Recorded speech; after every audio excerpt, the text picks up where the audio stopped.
retour à la Bourse de Paris dans le live TV Finance et nous retrouvons immédiatement Xavier Fenot, associé chez Interactive Trading. Bonjour Xavier. Bonjour Anne-Laure. Alors le CAC ouvre en baisse de 0,12% ce matin. Est-ce qu'il faut s'attendre à ce qu'il continue à baisser, en tout cas avant la décision de la BCE ? Non, pas forcément. C'est vrai que les marchés nous ont un peu endormis quand même ces derniers jours et ces dernières semaines. Il n'y a véritablement aucune volatilité. On est toujours dans des marchés haussiers. Il y a 2 semaines dans votre émission, à ce moment même, on était autour de cette zone des 5200 points. J'indiquais objectif potentiel 5250, voire 5003.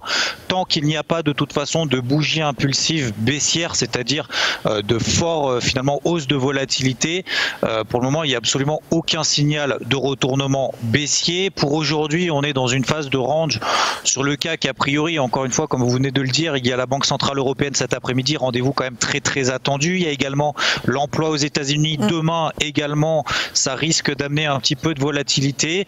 On sent un léger plafonnement sur d'autres marchés, notamment en Asie et aux États-Unis. Pour le moment, les marchés européens tiennent plutôt bien. On a toujours un euro-dollar qui est faible autour de la zone des 1,13. Donc pour le moment, sur le CAC, encore une fois, il n'y a véritablement pas de volatilité. On est en range maintenant depuis le début de la semaine, autour de 5260 et 5310. Donc tant qu'on ne sort pas de cette zone de range dans laquelle on est depuis maintenant le début de la semaine, autour des 5260 et 5310, sans bouger impulsif, je pense qu'on risquerait effectivement d'être toujours dans un range, au moins jusqu'au discours de Mario Draghi, qui nous donnera peut-être un peu plus d'indications, en tout cas peut-être plus de visibilité au marché pour prendre une direction autre que la neutralité qu'on a depuis le début de la semaine.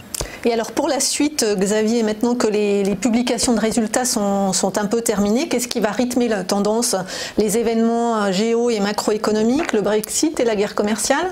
Oui, c'est exactement ça, c'est qu'on a toujours ces tensions-là, ces questions. Alors un jour, on nous dit que les marchés montent parce qu'il va y avoir un accord entre les États-Unis et la Chine. Le lendemain, lorsque les marchés baissent un peu, on nous dit que c'est à cause justement du fait qu'il n'y ait toujours pas d'accord. Donc on essaye de trouver des justifications a posteriori. Les publications d'entreprises sont passées. Maintenant, il va falloir attendre de nouvelles indications. Mais là, clairement, en fait, ce que nous montre l'analyse technique, c'est que depuis le début de l'année, on est dans un canal ascendant sur le CAC. On relie tout simplement tous les points bas. On trace une parallèle avec les points hauts. Ça nous donne un canal ascendant. La borne basse, elle passe actuellement à 5240 points. Donc, tant qu'on ne passe pas en dessous de 5240 points, il n'y a pas d'alerte majeure, voire même 5200 points pour les adeptes d'analyse technique. 5200 points sur le CAC, ça correspond à la moyenne mobile à 50 périodes en données 4 heures. Donc ça pourrait être pourquoi pas un point d'appui encore une fois, mais pour le moment il y a véritablement rien à se mettre sous la dent. On a toujours les fils rouges que vous venez d'évoquer, mais pour le moment il n'y a pas véritablement encore une fois de décision clairement prise sur les investisseurs par les investisseurs, si ce n'est encore une fois que la tendance reste haussière depuis le début de l'année, matérialisée par un canal ascendant dont la borne basse passe autour des 5240 points.